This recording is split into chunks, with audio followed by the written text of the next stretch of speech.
Hello दोस्तों, कैसे हैं आप लोग। आशा करते हैं आप लोग ठीक होंगे। आप बोर्ड एग्जाम 2024 की तैयारी ज़बरदस्त कर रहे होंगे। आज हम सब्जेक्ट केमिस्ट्री के लेसन हेलो एल्केन में हेलो एरीन के नेमिंग रिएक्शन का पार्ट 5 वीडियो बनाने जा रहे हैं। ये लास्ट वीडियो है नेमिंग रिएक्शन का। इससे पहले मैंने 4 वीडियो बना चुका हूँ और उसमें हमने उसका जो लिंक है वीडियो के डिस्क्रिप्शन में दे दिया है। वहाँ पे जाके आप उसको देख के अच्छे से तैयारी कर सकते हैं। उसमें हमने टोटल 16 नेमिंग रिएक्शन बताया हुआ है और उस नेमिंग रिएक्शन ही जो बोर्ड एग्ज़ाम आने वाला है सब्जेक्ट केमिस्ट्री के लिए बहुत ही अत्यंत महत्वपूर्ण होने वाला है।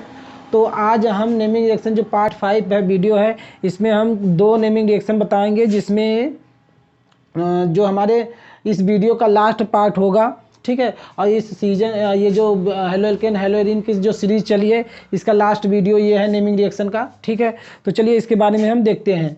तो इसमें जो 17वां नेमिंग रिएक्शन होगा, इससे पहले मैंने 16 नेमिंग रिएक्शन बता चुका हूँ। उन चारों का जो 16 नेमिंग रिएक्शन है पार्ट 1 से लेके 4 तक पार्ट वीडियो में हमने पूरा बता दिया है, वहाँ से आप अच्छे से देख लीजिएगा। तो 17वां नेमिंग रिएक्शन जो होगा वो हमारा उल्मान अभिक्रिया होगा। कौन सा अभिक्रिया होगा? उल्मान अभिक्रिया।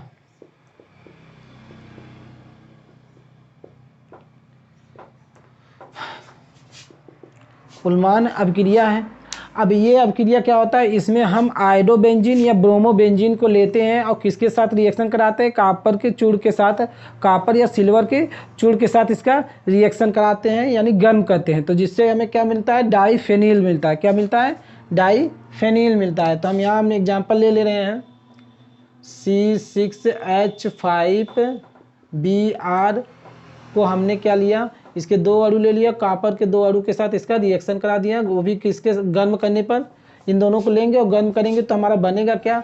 C6H5 और प्लस Cu2Br2 ना। ये हमारा क्या है? डाईफेनिल है।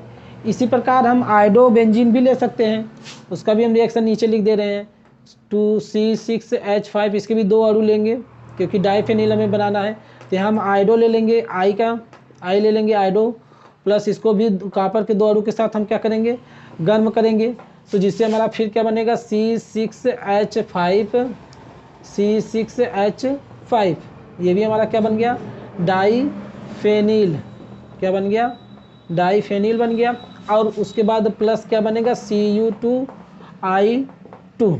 ठीक, तो ये हमारा उल्मान अभिक्रिया है। उल्मान अभिक्रिया में क्या होता है कि आयोडोबेंजीन या ब्रोमोबेंजीन को कापर चूड़ के साथ अगर गर्म करते हैं तो डाईफेनिल का निर्माण होता है, यानी डाईफेनिल का बनाने का एक तरीका भी हमें मिल गया है। ठीक है, अब आगे हम चलेंगे नेमिंग रिएक्शन में। जो हमारा अगला नेमिंग रिएक्शन होगा वो मार्कोनी-काफ नियम है।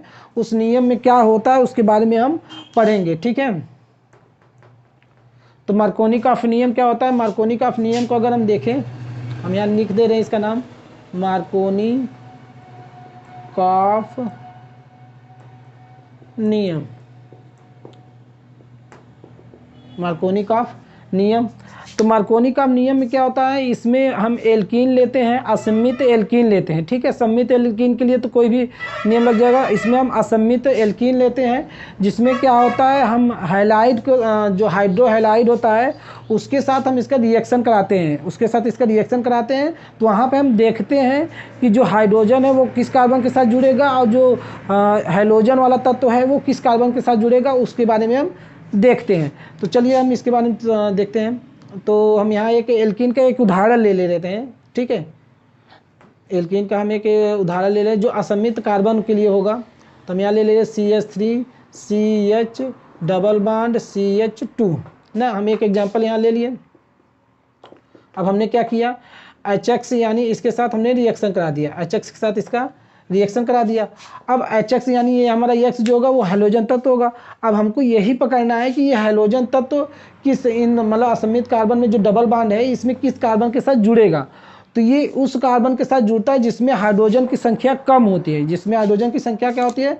कम होती है। यानी ये जाएगा इस कार्बन के साथ, यानी X हमारा चला जाएगा इस कार्बन के साथ और हाइड्रोजन चला जाएगा इस कार्बन के पास। तो हमारा बन जाएगा क्या? यानी हमारा बन जाएगा CH3CHX और सिंगल बॉन्ड CH3। यहाँ पे ये ध्यान देना है कि जो हाइड्रोजन वाला तत्व है उस कार्बन के पास जाएगा जिसमें हाइड्रोजन कम हो, यानी कम वाले के पास जाएगा, और ये ज़्यादा वाले के पास जाएगा ना। तो ये हमारा मार्कोनिकॉफ नियम का एक उदाहरण हो गया। ठीक है, मार्कोनिकॉफ इसी टाइप के हम और उदाहरण ले सकते हैं। तो इतना आपको समझ में आ गया। तो इसके बाद आप एग्जाम्पल कुछ भी ले सकते हैं। एक्स के स्थान पे हम क्लोरो लिख सकते हैं, ब्रोमो लिख सकते हैं, आयोडो लिख सकते हैं, कुछ भी ले सकते हैं। ठीक है, तो ये मार्कोनिकॉफ नियम हो गया।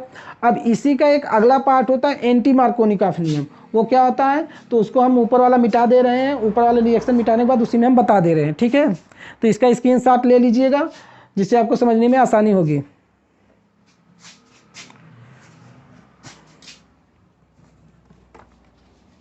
तो हम ऊपर वाला मिटा दे रहे हैं इसको।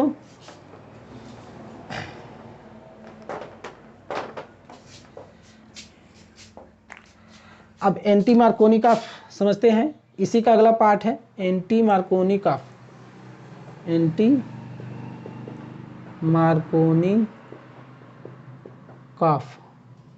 नियम। तो एंटी मार्कोनिकॉफ नियम में क्या होता है, ये भी वही चीज़ है, सेम चीज़ है, पर यहाँ पे हमारा क्या होता है, इसके विपरीत होता है, इसके विपरीत होता है। तो इसमें भी हम एग्जांपल वही ले रहे हैं, एग्जांपल हम वही ले रहे हैं, CH3 CH double bond CH2। अब इसमें क्या होता है, इसमें हम HX के साथ इसका रिएक्शन कराएंगे, HX के साथ इसका रिएक्शन कराएंगे। अब हम ये किसकी उपस्थिति, एंटी मार्कोनिकॉफ किसकी उपस्थिति में होती है, पराक्साइड की उपस्थिति में होती है, H2O2 की उपस्थिति में होती है, पराक्साइड की उपस्थिति में होती है। अब इसमें क्या होता है, ये जो ऑक्सीजन, ये जो हाइड्रोजन वाला तत्व होता है वो किसके साथ जुड़ता है, जिसमें हाइड्रोजन की संख्या ज़्यादा हो, जिसमें हाइड्रोजन की संख्या ज़्यादा हो, और हाइड्रोजन उस कार्बन के साथ जुड़ता है जिसमें हाइड्रोजन की संख्या कम हो, जस्ट उल्टा हो जाता है। ये चीज़ ध्यान देना है, ये हमारा एंटी मार्कोनिकॉफ नियम में होता है। तो हम इसको अब लिख दे रहे हैं, तो हमारा ये हो जाएगा CH2 और उसके बाद CH2X। ठीक, ये हमारा बन गया एंटी मार्कोनिकॉफ का प्रोडक्ट। ठीक, एंटी मार्कोनिकॉफ में क्या होता है, असमित कार्बन जो लेते हैं उसमें हम HX के साथ जब रिएक्शन कराते हैं तो X उस कार्बन के साथ जुड़ता है जिसमें नंबर ऑफ हाइड्रोजन ज़्यादा होते हैं, और हाइड्रोजन उस कार्बन के साथ जुड़ता है जिसमें नंबर ऑफ हाइड्रोजन कम होते हैं। ये एंटी मार्कोनिकॉफ होता है। ये किसकी उपस्थिति में होता है, H2O2 यानी पराक्साइड की उपस्थिति में ये रिएक्शन होता है। ये मार्कोनिकॉफ का नियम हो गया। इन दोनों नियम को आप देख लीजिए, और उल्मान अभिक्रिया भी इससे पहले हम पढ़े थे, उसको भी आप समझ लीजिएगा। अब यह वीडियो आपको कैसा लगा है इसके बारे में कमेंट जरूर लिखिएगा और हमें सजेशन जरूर दीजिएगा, और इस वीडियो को अपने दोस्तों के साथ मैक्सिमम शेयर करने की कोशिश करिए, और इस चैनल को सब्सक्राइब करना मत भूलिएगा, और सब्सक्राइब करने के बाद इसके बेल घंटी को ऑन जरूर कीजिएगा, जिससे आने वाले जो नेक्स्ट पार्ट होगा, जो आने वाले अदर लेसन के जो पार्ट वीडियो होंगे उसका जो नोटिफिकेशन होगा आपके पास बहुत जल्दी पहुँच जाएगा।